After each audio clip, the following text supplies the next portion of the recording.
The next panel will be a debate. Code as law. Going more technical on you. Principle, should code be law? Code versus human, right? And for this panel, we've got Dyma, co-founder and CEO of Hacken, Lior, State Capital Group, legal counsel, Joseph, general counsel, Bitcoin.com, Kunal, director and co-lead at crypto assets and blockchain, COE, KPMG, and the moderator, Richard from Cognito Media. Please give them a warm round of applause.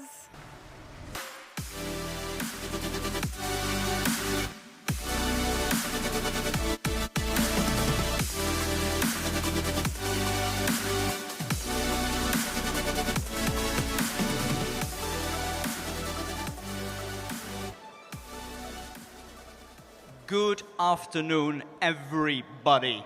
Are we still having fun? Second day, almost done. I hope the event was a lot of inspiration and information. My name is Richard. I have the pleasure of moderating this amazing panel.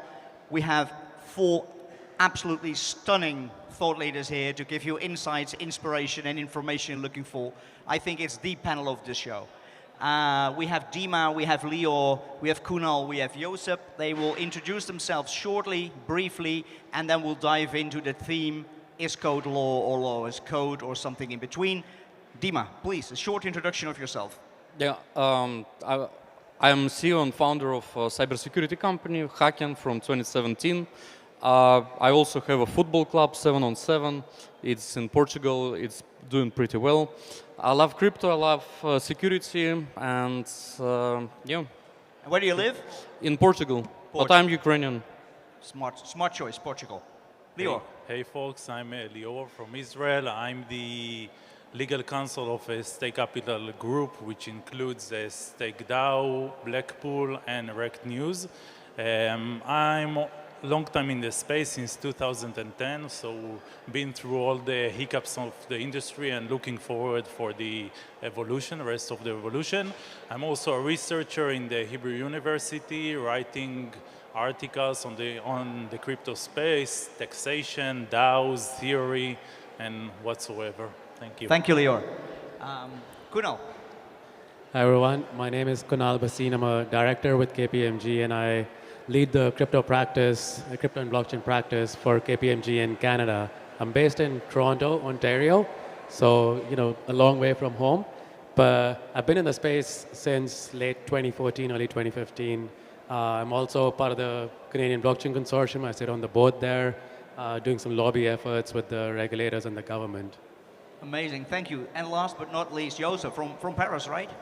That's correct. Okay, but hey everyone, Joseph here. So I'm general counsel with Bitcoin.com.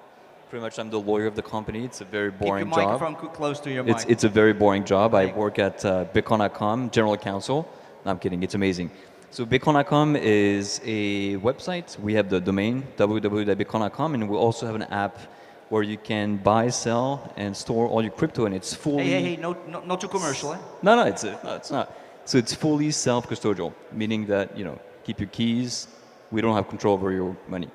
Okay. Hey, Kunal, before we start, you say you were KPMG? Yes. Aren't those incredibly boring accountants who want to do nothing to do with crypto? Explain us a little bit before we actually dive into the conversation. Absolutely, would love to. So I'm not an accountant by trade. I work a lot with the accountant. My background is in technology risk and technology consulting. So I used to lead technology audits for some of the major banks in Canada, as well as some of the major companies like BlackBerry back in the day. And so got into crypto, and 5 years ago I was the first person talking crypto at KPMG in Canada, and today we have a full center of excellence. And it was my team that convinced our leadership to invest in Bitcoin and Ethereum as part of our treasury. So really wanted to show to the crypto native community that we're part of the community, we're here for you, and we're here to support this space and help these companies grow into more institutional. Amazing. Listen, when we were sitting together like a few minutes ago, I asked these 4 gentlemen, code or law? And there was only one who specifically said code, Dyma. Yes, that's all. So let's start with you. Why code over law? and then the rest can respond later. Okay, I think first of all, a code is evolution of the law, but it's enforceable, so it's more powerful. With law, you need army of lawyers. Of course, in the code, you need army of developers who can also explain in the normal language what this code means. So I just mean, like, hopefully in future, all the law will be transmitted into smart contracts, and we will have better life. All the code will replace the law. Law will be smart contracts, and we have a better life. Lior, you're a legal guy, right? Yeah. Theory. So to some extent, please keep the mic close to your mouth. To some extent, I do agree. But the theory about code is law was invented or theorized in 1999 by Lawrence Lessig in his book about it, and he said that actually there are 4 forces that are regulating our behavior. So it's law, social norms, markets, and code. And of course, code is the most futuristic one that joined these 3 other forces. And code is regulating the behavior in the digital realm. But as we are going forward in the future, this digital realm becoming our reality. So code is much more important, of course. And it's significant, and it has an effective affection on our life. So, and the enforcement is an additional factor that we don't have in laws, because in laws we are always we need some other entities that will enforce the laws, and while in the digital realm we have smart contracts. In blockchain we have smart contracts which are already enforcing by themselves. So I see it as a danger, actually, because we are missing the basic structure of developing the law and the social norms. So developers can actually create the code without thinking. Mathematicians can create the law or the code without the process, the social process that we have in real life. But luckily, we have the innovation power of KPMG Canada, who will solve this gap, right, Kunal? I hope so. I think, in my opinion, I do agree with Dyma and Lior in the fact that, smart contracts are enforceable, so they enforce themselves, they're immutable in nature.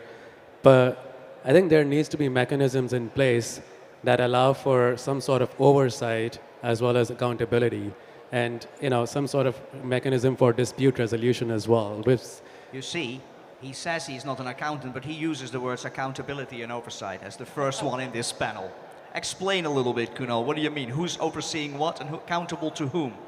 So if you take example of, and we were discussing that earlier, Mango Markets case, the Eisenberg case that happened where, the hacker stole $114 million worth of funds from the Mango Markets after an exploit, and returned $67 million after a governance proposal was approved by the governance members of Mango Markets in return for keeping the rest of the money as well as no further lawsuits.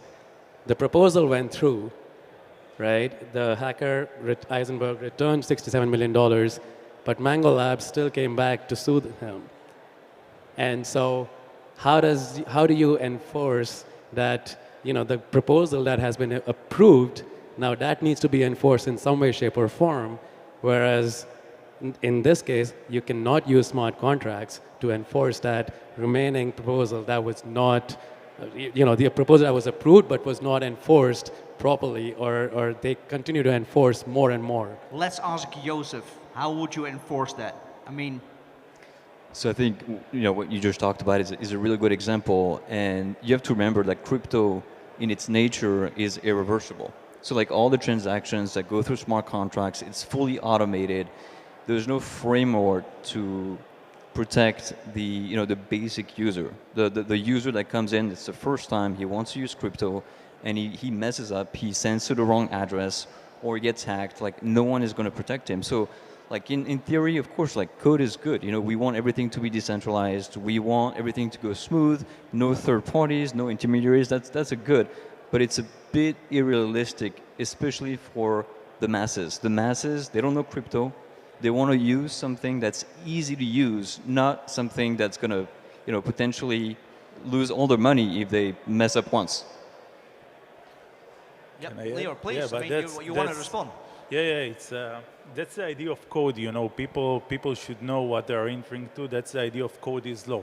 There are some systems, there is some level of freedom that people needs to understand where they are entering to and what are the possibilities. And of course, people could be rug pulled, but to some extent, maybe it is possible because you want to cherish this freedom, to let people the freedom to decide. Rather, on the other hand, it's on the other direction, it's also very dangerous. If we are absolutely law directed and enforcing this and enforcing that, it's very complicated. So I guess DAOs and governance decisions of DAOs are always there are very new mechanisms. So there is a question. What is the binding force of a proposal? Is a proposal or a decision could be binding, and then who will enforce it depends on the specific subject of this proposal. Also, what is the quorum that needs to vote on this decision? Normally, you can find a lot of proposals that only need one vote to be decided. So it's a very complicated area, a very gray area. But still, code is law. So Well, yeah, still code is law. We're getting back to Dyma, and you said it's a gray area. But what I understood from code, it's binary. It's either a 0 or a 1. So, Dyma, can you explain to Lior why there are no gray areas and code should be binding and should be law? No, I mean, it is possible to embed certain preventive and reactive measures in smart contract. Yes, as you said, they are, if they executed, they need to work as they are written. But for example, what I see that's more and more projects are putting more centralized but decentralized in nature features to their platforms. For example, if you are some DeFi yield aggregator or loan borrowing markets, you can embed the system when a person is interacting with your smart contract but cannot withdraw some profits at certain level. He cannot like withdraw profits like 5 times more than he injected, and these funds are going to some like account to be reviewed once again. So I mean, it is possible to build up such complex systems, and but of course this all have to be properly communicated on the website and explained how it works. And need to be defined at the start and be unchangeable, because you can't change the law, the code, let's say, while the game is on. Yeah, unfortunately, I explained like the best case scenario, but from our point of view, from security team, that we are seeing like hundreds of projects, we see clear trend. More and more contracts are upgradable, unfortunately, in crypto space. Getting to and I would like to also highlight amazing job that is Lior doing with Reg.News. And if you will look at the leaderboard of biggest hacks, you will see that like almost all of them have the ticker unaudited.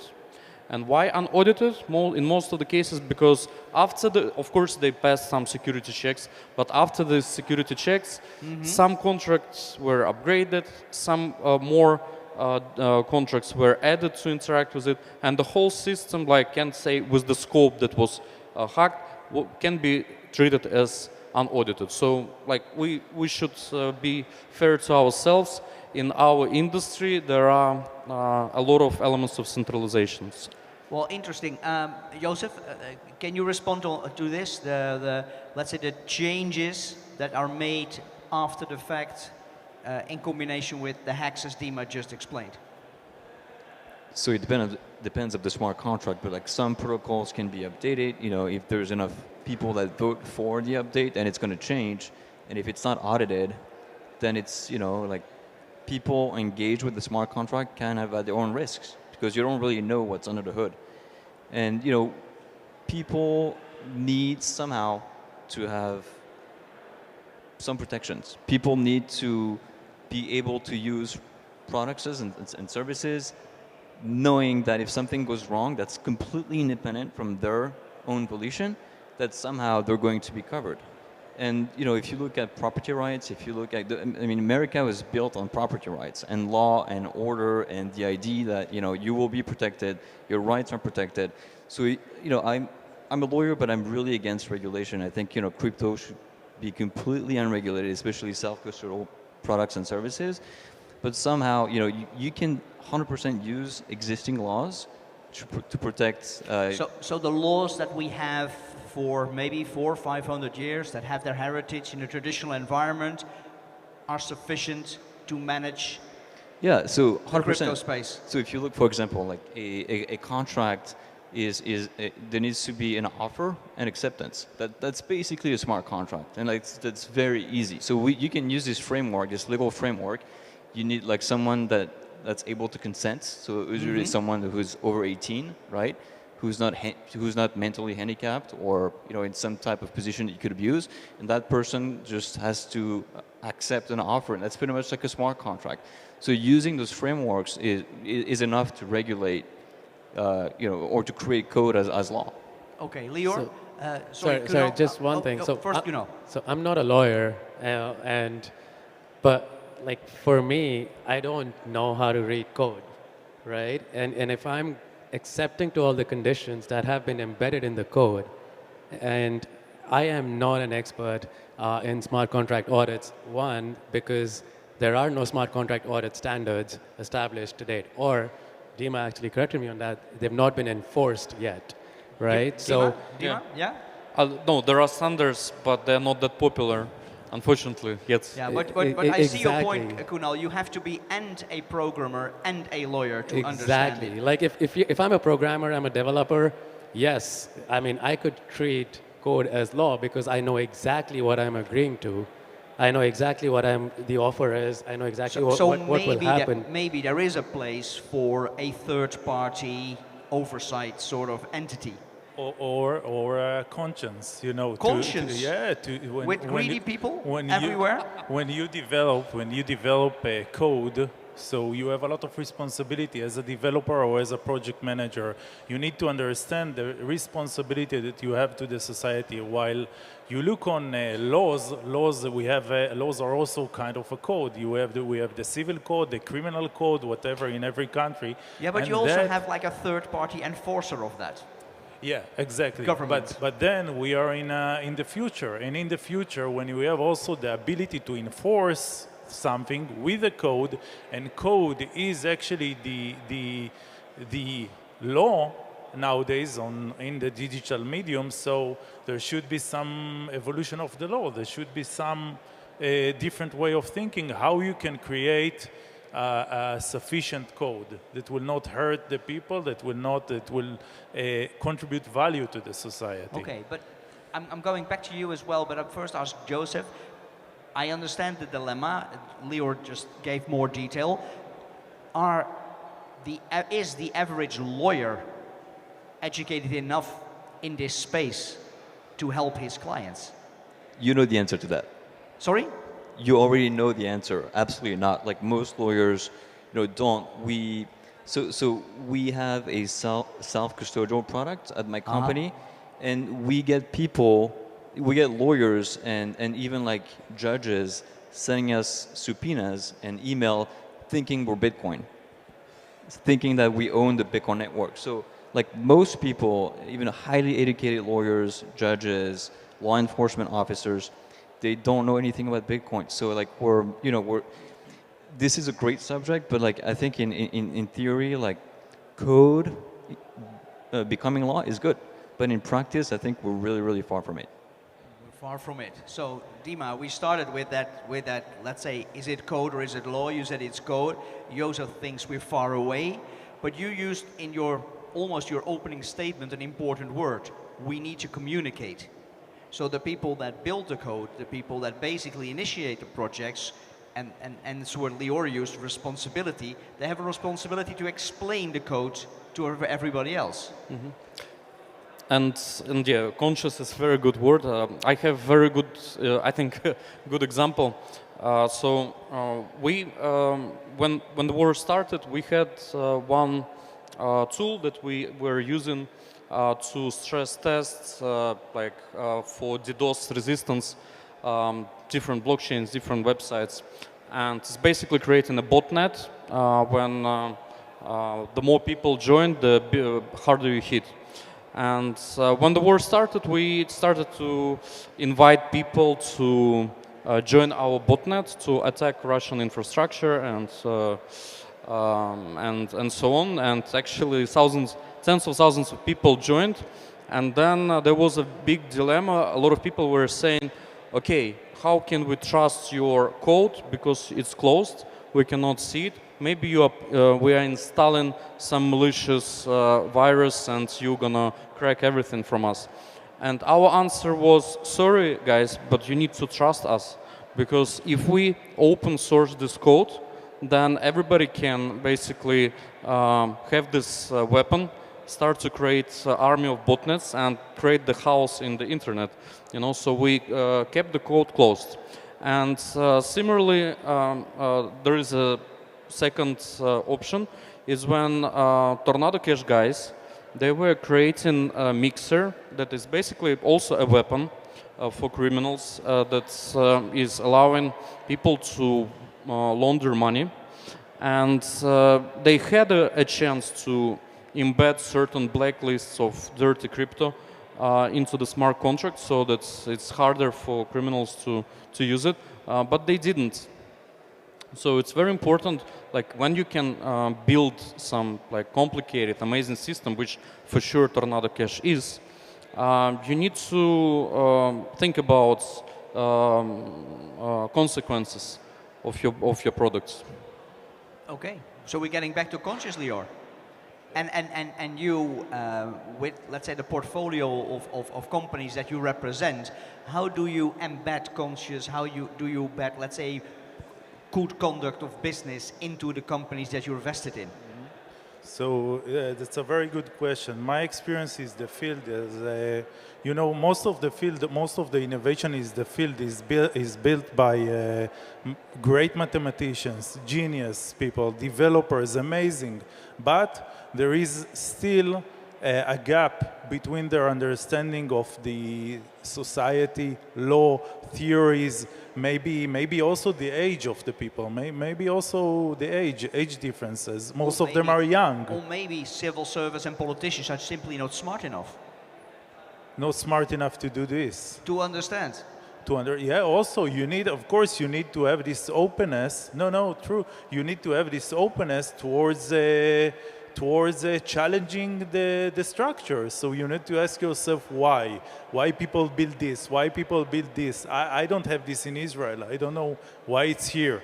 Of course there is a reason, but I ask myself why.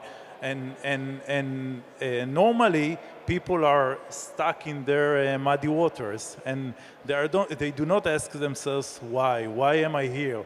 Maybe it should be changed. Maybe the authority is not the authority. And so of course I agree. Okay, cool. But then, Kunal, you were nodding clearly. Maybe simply the old world is simply not smart enough to understand the new world. And what are we going to do about it at KPMG? I think it's, there is one aspect of old and new world, but there is also an aspect of the crypto world and the people outside of the crypto world who we want to reach out to. Right, who we want to adopt this technology. Do we want to reach out to people outside? Let's keep it to ourselves. Let's. No. Oh, we got to get the next billion people into crypto, without them having to get the complete understanding and knowledge of what exists in the underlying smart contracts, what risks exist. When I give you an example, so I work with companies that are implementing smart contracts either in permissionless or permission environments. And we talk to them about smart contract risks as they engage with their customers, right, who will be interacting with that smart contract. And we want to make sure that from a legal standpoint, and again, I'm not a lawyer, but from a legal standpoint, they need to be able to communicate to their users that although it's a smart contract, it is not a legally binding agreement between them and the end consumer, because that is a risk that they face. Because when we talk about when we say smart contract, a contract means a legal agreement in general sense. So as a normal user, I don't want to sign up on something which says, yeah, everything is fine, but I don't know what I'm signing up for. And not to say that people read everything that's is there. fine, but I don't know what I sign up for. Don't we do that every day? I Go agree. online, order something, you sign 17 pages of, let's say, general conditions, and you just tick the box and go on. I totally agree. But then again, there is legal oversight if in case something goes wrong Yeah, in and that then you scenario. have to sue Uber and you never win it. So If you have the resources, you could. But at least they have the option for some sort of dispute resolution. In this case, when the smart contracts are immutable, they're self-enforcing, and if in case something goes wrong, who do you reach out to? yeah, exactly. Who's Joseph, responsible? who do you reach out to? The smart contract goes wrong. Who is your third-party mediator? So what we've seen with Tornado Cash, which is this, essentially it's a bunch of people, but there was one developer in particular who built this mixer where you send crypto and essentially it anonymizes your crypto. And it's great if you want to launder money, right? If you've acquired crypto through in a nefarious way, for example, you stole it from somewhere, then you use this mixer and you're able to essentially get out clean crypto. The thing is that it's also used by people that have legitimate reasons. For example, you are a journalist and you want to pay a source, but you don't want the government to track the funds, you'd use a mixer. Or you live in North Korea, you want to escape, you don't want the government to track your crypto, use a mixer to pay and cross to South Korea. Now, you are North Korea, you want to bribe a few politicians in the West, you use a mixer. Yeah, you use a mixer, exactly. So going back to that one person who helped creating this project, this guy essentially, he wrote code, right? Basic code. He didn't do any transactions, he didn't do anything. He just wrote the program that allows you to mix the funds. And this guy is in jail now because he was prosecuted by the US government for money laundering. Yeah. So I in this think- instance, to go back to your question, Okay, in this- first Joseph and then, yeah. in this instance, yeah, there's someone, and it's very unfair because he only wrote the code. He didn't do anything. Maybe he just wanted to build a nice app that's used by a lot of people. But in most instances, the government is not going to prosecute, a third party. Most of the projects for smart contracts, the teams are anonymous. You're not going to find them.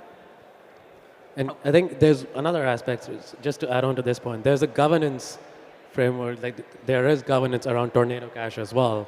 And recently, one of the attackers put in a proposal with a bug in it that was approved, it was put into production as part of the smart contract, and the attacker was able to get access to a bunch of governance token that would basically give him or her the rights for every proposal going forward, right? So although there was governance around it, and this coming back to my previous point, when we sign up on all these terms and conditions without even reading about it, there is a lot of precedent. There's case laws that have been considered as part of those TNCs that you're saying okay to and agreeing to.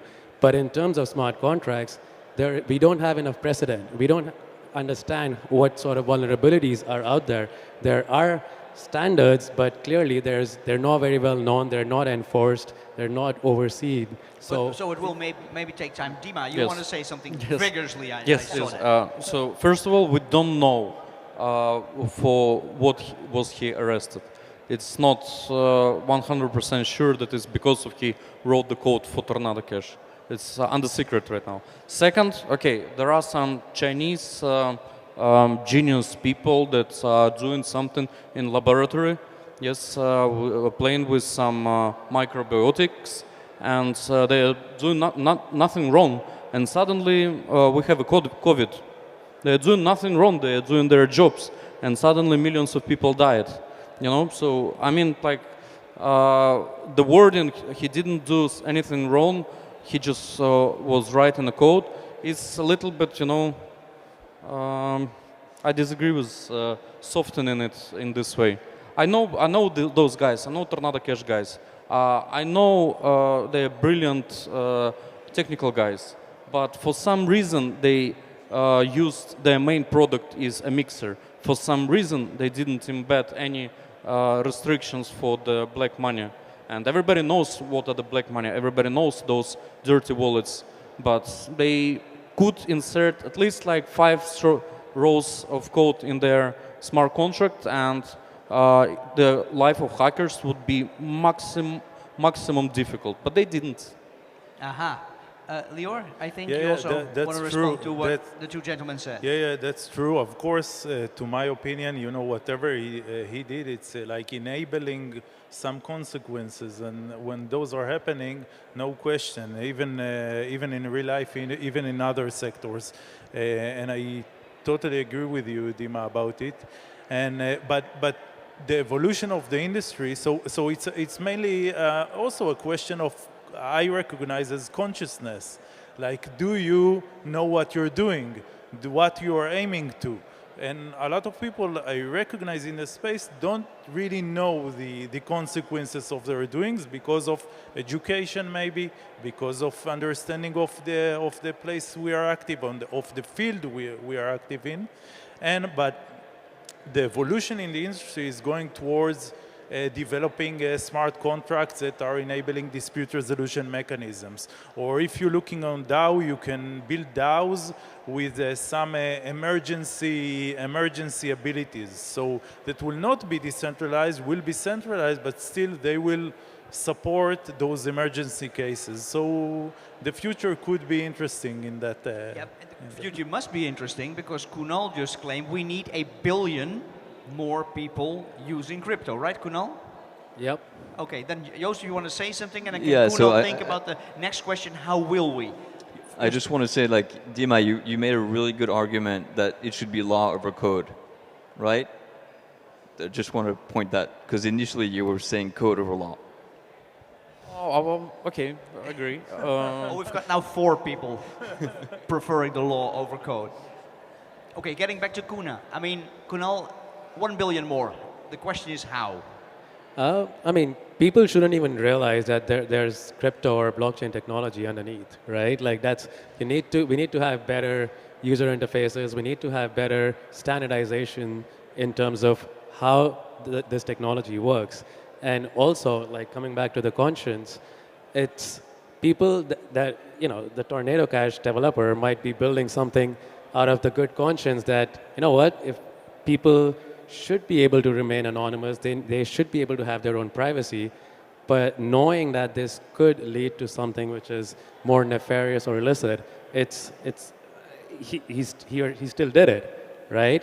And yes, we have a lot of things that, you know, people are able to do the wrong things, but that doesn't mean that you stop building the infrastructure for it. So I agree with Dyma in the fact that, you know, I don't agree with the fact that the developer was arrested. I think it was more, you need to build more infrastructure around monitoring, detecting, and overseeing how that infrastructure is being used and catch the bad actors that are using it. Like, we see road rage every day. You're not going to stop building roads. No, but Joseph, do we simply not need more time and more lawsuits? Simply more, let's say, traditional legal disputes about crypto and blockchain related stuff. So in the end, the larger audience that Kunal is looking for basically has some guidance. So we need time and lawsuits. So I don't really know how to answer your question. I think just say like, yes. Yes, sure. You know, crypto is irreversible. It's anonymous or pseudonymous, and this doesn't really sound good. You know, for the the normie, the person who's never used. At my company we call them like a Norman, like a normie person.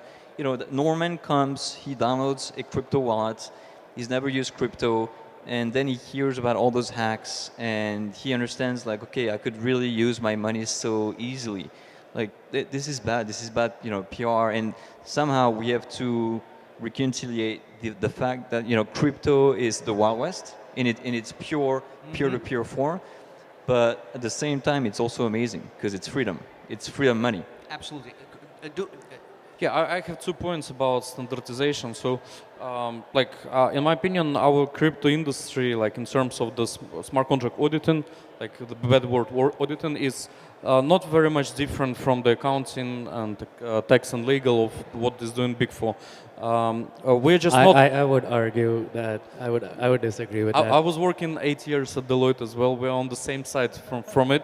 What I'm saying is just our industry is not mature enough, but we're getting there. So like in order to implement standards, you need to gather all the auditors at one place to create a steer review committee who is checking the work done that is like with the stamp of the standard and giving an opinion whether it is really on the standard or not. So, it's hard, but we eventually will be there. There is a clear understanding between big auditors that this needs to be done. Yeah, I totally agree with that. I think, and this is one area that in one of the previous conferences, I actually talked to some of the other Big Four and Big Six audit firms, and we all decided, yes, this is an area that we need to mature on. We need more standardization in terms of smart contract audits. Like I've seen some smart contract audit reports of certain, DeFi platforms, and they're 3 pages long with just one statement saying no vulnerabilities found. So that's not how audit works. We need more standardization. And Dyma, I'm offering today, I'm happy to be part of the organization or a committee that is promoting for more standardization on smart contract audits. Right now, it's being done at the Ethereum Enterprise Alliance level. And I think KPMG is actually part of it. Yeah. And I'm in the working group that is working on standards on DeFi, on risk standards. And actually, I'm their co-chair with partner from Ernst & Young, New York. Yeah, so please join. Yeah, absolutely. Like I can tell you today, when we offer any sort of smart contract services, by the terminology, we cannot use smart contract audit. Because audit as a terminology it needs to have standards, it needs to have certain policies that need to be followed. We call them smart contract assessment because there are no standards today, right? And without any particular standards, without any particular methodologies that are proven, we cannot call them as audits. I will say standards. Yes, it's important, but the values that are we should stick to the values that were in crypto since always.